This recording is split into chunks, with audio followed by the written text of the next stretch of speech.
My channel it's me കൺമണി. എല്ലാവർക്കും നമ്മുടെ പുതിയൊരു വീഡിയോയിലേക്ക് സ്വാഗതം. കുറേ നാളായില്ലേ നമ്മളൊരു ഗെറ്റ് റെഡി വിത്ത് മീ ഒക്കെ ചെയ്തിട്ട്. സത്യം പറഞ്ഞാൽ ഗെറ്റ് റെഡി വിത്ത് മീ ചെയ്യാനുള്ള ഒരു മൂഡൊന്നും ഇല്ലായിരുന്നു. കാരണം നമ്മൾ ഇതുവരെ പോയിട്ടുള്ള സ്ഥലങ്ങളിലെല്ലാം ധൃതി വെച്ച് പോകുന്നതുകൊണ്ട് ഗെറ്റ് റെഡി വിത്ത് മീ ചെയ്യാനുള്ള ടൈമും കിട്ടിയില്ല. അപ്പം ഞാൻ വിചാരിച്ചു ഇന്നൊരു ഗെറ്റ് റെഡി വിത്ത് മീ അങ്ങോട്ട് കാഴ്ചയേക്കാം. ഞങ്ങളിതാ അമ്പലത്തിൽ പോകാൻ പോവാണ് കേട്ടോ. ഞങ്ങളുടെ ഇവിടുത്തെ ഏറ്റവും ലാസ്റ്റിലത്തെ അമ്പലത്തിലെ ഉത്സവമാണ് മാഷികാവ് അമ്പലത്തിലെ 10ാം ഉദയത്തിൻ്റെ ഉത്സവം. അപ്പോൾ അത് കാണാൻ വേണ്ടിയിട്ട് പോവാണ് കേട്ടോ. ഞാൻ ഈ ഒരുങ്ങുന്ന സമയത്തൊക്കെ പുറത്ത് നല്ല മഴയാണ്. അപ്പോൾ ഇന്നത്തെ ഉത്സവം ഫുള്ള് മഴയിലാണെന്ന് തോന്നുന്നു. ഞാൻ ധാവണി ഉടുക്കാമെന്നാണ് വിചാരിച്ചേക്കുന്നത്. മഴയത്ത് എങ്ങനെ ഉടുത്തുകൊണ്ട് പോകുന്നു എനിക്കൊരു പിടിയുമില്ല. കാരണം അത് അത്യാവശ്യം നല്ല ലെങ്ത്തുള്ള സ്കേർട്ടാണ് കേട്ടോ. അപ്പോൾ ഫസ്റ്റ് ഞാൻ അപ്ലൈ ചെയ്തത് ടോണറാണ്, പ്ലമ്മിൻ്റെ ടോണറാണ്, വിറ്റാമിൻ സി അടങ്ങിയിട്ടുള്ളൊരു ടോണറാണ്. അതിനുശേഷം ഞാൻ എപ്പോഴും യൂസ് ചെയ്യുന്ന ഗാർണിയറിൻ്റെ വിറ്റാമിൻ സി സെറാണ് കേട്ടോ അപ്ലൈ ചെയ്തത്. പിന്നെ ഇപ്പോൾ അപ്ലൈ ചെയ്തത് കോസാറക്സിൻ്റെ സ്നെയിൽ എസൻസ് ആണ്. അത് കഴിഞ്ഞിട്ട് ഞാൻ ലിപ് ബാമാണ് ഇടാൻ പോകുന്നത്. ഈ ലിപ് ബാം ഞാൻ തീപ്പെട്ടിക്കൊള്ളിയിൽ കുത്തിയെടുക്കുന്നതെന്ന് പറഞ്ഞാൽ ആ ലിപ് ബാം തീർന്നിരിക്കുകയാണ് കേട്ടോ. എൻ്റെ ഫേവറേറ്റ് ആയിട്ടുള്ള ലിപ് ബാമാണ് മാമാഅർത്തിൻ്റെ ചെറിയ ടിൻഡഡ് ആയിട്ടുള്ള ലിപ് ബാമാണ് കേട്ടോ. ഇത് അത്യാവശ്യം കുറച്ച് കോസ്റ്റ്ലിയാണ്. അത് മാത്രമല്ല ഇത് പെട്ടെന്ന് തീരും കേട്ടോ. ക്വാണ്ടിറ്റി തീരെ കുറവാണ്. എന്നാലും എൻ്റെ ഫേവറേറ്റ് ആയിട്ടുള്ള ലിപ് ബാമാണ് കേട്ടോ ഒരു മാമാഅർത്തിൻ്റെ ചെറിയ ടിൻഡഡ്. പിന്നെ ഞാൻ മോയ്സ്ചറൈസറാണ് ഇടുന്നത്. പോൺസിൻ്റെ മോയ്സ്ചറൈസറാണ് കേട്ടോ ഞാൻ യൂസ് ചെയ്യുന്നത്. ഈ ഒരു പോൺസിൻ്റെ തന്നെ ജെല്ലി ടൈപ്പ് മോയ്സ്ചറൈസർ ഉണ്ടായിരുന്നു ഒരു ബ്ലൂ ബോട്ടിലിൻ്റെ അകത്ത്, ലൈറ്റ് ബ്ലൂ ഷെയ്ഡുള്ള ബോട്ടിലിൻ്റെ അകത്താണ് കേട്ടോ അതുള്ളത്. അത് ഓയിലി സ്കിന്നുകാർക്ക് നല്ല സ്യൂട്ടബിൾ ആണെന്ന് പറഞ്ഞിട്ട് ഞാൻ വാങ്ങിച്ചിട്ടുണ്ടായിരുന്നു. പക്ഷേ എനിക്ക് അതങ്ങോട്ട് ഇഷ്ടപ്പെട്ടിട്ടില്ല. അത് ജെല്ലി ടൈപ്പ് ആയതുകൊണ്ടായിരിക്കാം എനിക്ക് അങ്ങനെ ജെല്ലി ടൈപ്പായിട്ടുള്ളതിനേക്കാളും എനിക്ക് ക്രീമി ആയിട്ടിരിക്കുന്നതാണ് കേട്ടോ ഇടുന്നത് ഇഷ്ടം.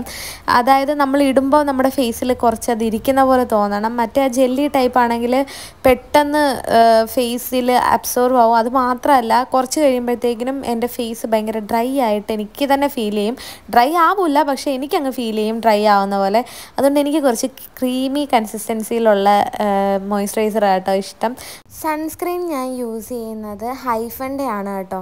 എനിക്ക് ഏറ്റവും ഫേവറേറ്റ് ആയിട്ടുള്ള സൺസ്ക്രീൻ ഏതാണെന്ന് ചോദിച്ചാൽ ഞാൻ പറയുന്നത് ഡോട്ട് ആൻഡ് ഗി ആണെന്നാണ്. എനിക്ക് ഡോട്ട് ആൻഡ് ഗിയുടെ സൺസ്ക്രീൻ ഭയങ്കര ഇഷ്ടമാണ്. അത് കഴിഞ്ഞിട്ട് പിന്നെ ന്യൂട്രിജീന, ഹൈഫൺ ഇതൊക്കെയാണ് കേട്ടോ ഇഷ്ടം. ഒരുപാട് സൺസ്ക്രീനൊന്നും എനിക്കിഷ്ടമല്ല. ഞാൻ യൂസ് ചെയ്ത് നോക്കിയതിൽ എനിക്കിഷ്ടപ്പെട്ട സൺസ്ക്രീനാണ് ന്യൂട്രിജീന, ഹൈഫൺ, അതുപോലെ തന്നെ ഡോട്ട് ആൻഡ് ഗി എൻ്റെ ഓൾ ടൈം ഫേവറേറ്റ് ആണ് കേട്ടോ. അത് എനിക്ക് ഭയങ്കര ഇഷ്ടമാണ്. ഈ ഒരു സൺസ്ക്രീൻ തീർന്നു കഴിയുമ്പം ഞാൻ ഡോട്ട് ആൻഡ് ഗിയുടെ സൺസ്ക്രീനേ വാങ്ങത്തുള്ളൂ. അതെനിക്ക് ഭയങ്കര ഇഷ്ടമാണ് കേട്ടോ. പിന്നെ ഞാൻ അപ്ലൈ ചെയ്യുന്നത് സ്ട്രോബ് ക്രീമാണ്. നിങ്ങൾ മേക്കപ്പ് ചെയ്യുകയാണെന്നുണ്ടെങ്കിൽ നിങ്ങൾക്കൊരു പെട്ടെന്നൊരു ഗ്ലോ ഒക്കെ തോന്നിക്കണമെന്നുണ്ടെങ്കിൽ അടിപൊളി പ്രൊഡക്റ്റാണ് കേട്ടോ ഈ ഒരു സ്ട്രോബ് ക്രീം. ഞാൻ ഫേസസ് കാനഡയുടെ സ്ട്രോബ് ക്രീമാണ് കേട്ടോ യൂസ് ചെയ്യുന്നത്. ഈ ഒരു ഫേസസ് കാനഡയുടെ തന്നെ സ്ട്രോബ് ക്രീം സാഷേ പോലത്തെ ചെറിയ പാക്കറ്റിലുള്ളതുണ്ട് കേട്ടോ. അത് പിങ്ക് ഷെയ്ഡ് വരുന്നതാണ്. അത് അടിപൊളിയാണ്. നേരത്തെ ഞാൻ അതായിരുന്നു ഉപയോഗിച്ചുകൊണ്ടിരുന്നത്. ഇത് അതിൻ്റെ കുറച്ച് വലുതാണ് കേട്ടോ. ഇത് സിൽവർ ഷെയ്ഡാണ്. ഇതിൻ്റെ തന്നെ പിങ്ക് ഷെയ്ഡുണ്ട്, അതും അടിപൊളിയാണ്. അപ്പോൾ ഇത് കുറേ നാളെ ഞാൻ വാങ്ങിച്ചിട്ട് അത്യാവശ്യം നല്ല രീതിക്ക് ലാസ്റ്റ് നിൽക്കും കേട്ടോ. അതിനുശേഷം ഞാൻ കുറച്ച് ബ്ലഷ് ഇട്ട് കൊടുക്കുന്നുണ്ട്. ഒരുപാടൊന്നും ഇട്ട് കൊടുക്കുന്നില്ല. വലിയ മേക്കപ്പൊന്നും ഇല്ല കേട്ടോ. ഞാൻ സ്കിൻ കെയർ പിന്നെ അതിൻ്റെ കൂടെ കുറച്ച് മേക്കപ്പ് കൂടെ ചെയ്യുന്നുള്ളൂ.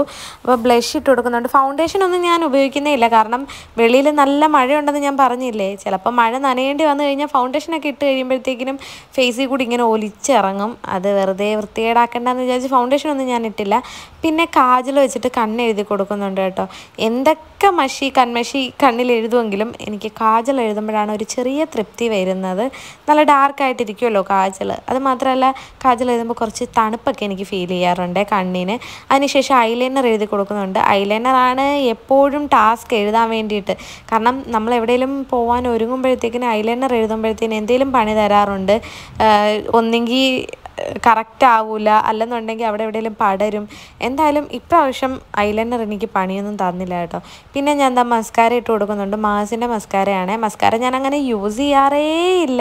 ഒന്നാമത്തെ കാര്യം എന്ന് പറഞ്ഞാൽ മസ്കാര ഇട്ട് കഴിയുമ്പോഴത്തേക്കിനും നമ്മുടെ കൺപീലി കുറച്ച് ഡ്രൈ ആയി കുറച്ച് കട്ടിയായിട്ടിരിക്കുമല്ലോ. അങ്ങനെ കട്ടിയായിട്ടിരിക്കുമ്പോൾ എനിക്ക് എപ്പോഴും ആ ഒരു കൺപീലിൽ ഇങ്ങനെ പിടിച്ച് വലിച്ച് ഇങ്ങനെ അങ്ങനെ ഒരു ഫീല് വരും. അങ്ങനെ എൻ്റെ കുറേ കൺപീലി പോവും കേട്ടോ. അതുകൊണ്ടാണ് ഞാൻ മസ്കാര അങ്ങനെ യൂസ് ചെയ്യാത്തത്. ഇപ്പോൾ കുറേ നാളുകൾക്ക് ശേഷമാണ് കേട്ടോ ഇന്ന് ഞാൻ മസ്കാര എന്നിട്ടത്. പിന്നെ ഇതാണ് ധാവണി. ഈ ധാവണി എൻ്റെ അല്ലേ, നന്ദുവിൻ്റെ ധാവണിയാണ് കേട്ടോ. ഇത് ഞാൻ നേരത്തെയും ഒരു പ്രാവശ്യം കൊടുത്തിട്ടുണ്ട്. നമുക്ക് പിന്നെ അങ്ങനെയൊന്നുമില്ല, നമ്മൾ കസിൻസ് അങ്ങോട്ടും ഇങ്ങോട്ടുമൊക്കെ ഡ്രസ്സ് ഷെയർ ചെയ്ത് ഇടാറുണ്ട്. അപ്പോൾ ഞാൻ വിചാരിച്ചു എന്നാൽ ഇന്ന് അമ്പലത്തിൽ പോകുമ്പോൾ നന്ദുവിൻ്റെ ധാവണി തന്നെ വാങ്ങിച്ചു കൊടുക്കാമെന്ന്. അങ്ങനെ ധാവണി ഉടുത്തോണ്ടിരിക്കും. ഈ ധാവണിയുടെ ഈ ഒരു നമ്മൾ ഉടുക്കുന്ന ആ ഒരു ഷോള് തീരെ നീളക്കുറവാണ് കേട്ടോ. എന്നാലും കുഴപ്പമില്ല, അഡ്ജസ്റ്റ് ചെയ്യാൻ പറ്റും. പിന്നെ നമ്മൾ അഥവാ ഫ്രണ്ടിൽ കൂടി ഇങ്ങനെ പിടിച്ച് വെച്ചൊന്ന് കുത്തണമെങ്കിലൊക്കെ അത് ചെറുതായിരിക്കും. അല്ലാത്ത പക്ഷം ഇങ്ങനെ അഴിച്ച് നമ്മൾ പ്ലീറ്റ്സ് എടുത്തിട്ട് ഇങ്ങനെ അങ്ങ് കുത്തിയിടുകയാണെന്നുണ്ടെങ്കിൽ സീനില്ല, അത്യാവശ്യം നീളം തോന്നിക്കും. ഫ്രണ്ടിലോട്ട് പിടിച്ച് കുത്താനായിട്ട് നീളം കാണില്ല. അങ്ങനെ സാരി ഉടുക്കുവാണ്. സാരിയല്ല, ധാവണി ഉടുക്കാൻ വലിയ പാടൊന്നുമില്ല. സാരിയുടെ അത്രയും പാടില്ല. സാരി എല്ലാ പ്രാവശ്യം എന്നെ കുഴപ്പിക്കലാണ് പരിപാടി. കാരണം സാരി ഉടുക്കുമ്പോൾ ഞാൻ തട്ടിക്കൂട്ടി ഉടുക്കലാണ് കേട്ടോ. ധാവണി ആകുമ്പോൾ പിന്നെ ആ ഒരു പ്രശ്നമില്ലല്ലോ, നമുക്ക് എളുപ്പം ഉടുത്തെടുക്കാൻ പറ്റും. എന്തായാലും സമയം ഒരുപാടാവുന്നുണ്ട്. മഴ കാണൂല എന്ന് വിചാരിച്ചാണ് ഞാൻ ഈ ഒരു ധാവണി എടുത്ത് ഉടുക്കാമെന്ന് വിചാരിച്ചത്. പക്ഷെ മഴ ഞങ്ങളെ ചതിച്ച്. മഴ പെയ്ത് കഴിഞ്ഞാൽ പിന്നെ റോഡ് ഫുള്ള് വെള്ളമായിരിക്കുമല്ലോ. അപ്പോൾ പാവാട ഫുള്ള് അഴുക്കാവും. എന്തായാലും ഉടുക്കാമെന്ന് വിചാരിച്ചില്ലേ, അങ്ങനെ അങ്ങ് ഉടുക്കാമെന്ന് വിചാരിച്ചു. എന്നിട്ട് ഞാൻ ലാസ്റ്റ് ഇപ്പോൾ സ്പ്രേ ചെയ്തത് സെറ്റിംഗ് സ്പ്രേ ആണ് കേട്ടോ. ഫേസസ് കാനഡയുടെ തന്നെ സെറ്റിംഗ് സ്പ്രേ ആണ്. പിന്നെ വളയിട്ടു, അങ്ങനെ കമ്മലിട്ടു, പൊട്ടു തൊട്ടു, ബാക്കിയുള്ള പരിപാടിയെല്ലാം ചെയ്ത് മുടി കെട്ടിയെന്ന് പറഞ്ഞാൽ മുടി നന്നായിട്ട് നനഞ്ഞതായിരുന്നു. ഞാൻ കുളിച്ച് വന്നിട്ടേ ഉണ്ടായിരുന്നുള്ളല്ലോ, അപ്പം നന്നായിട്ട് നനഞ്ഞതായിരുന്നു. അപ്പോൾ ഫ്രണ്ടിൽ നിന്ന് ഞാൻ ജസ്റ്റ് ഇങ്ങനെ എടുത്ത് വെച്ച് കുത്തുമായിരുന്നു ചെയ്തിട്ടുണ്ടായിരുന്നത്. എനിക്ക് മുടി ഇച്ചിരി ടൈറ്റായിട്ടിരിക്കുന്നതാണ് കേട്ടോ ഇഷ്ടം. അപ്പോൾ ഇത്രയേ ഉള്ളൂ ഇന്നത്തെ വീഡിയോ. ഇഷ്ടമെങ്കിൽ ലൈക്ക് ചെയ്യണേ. Bye bye.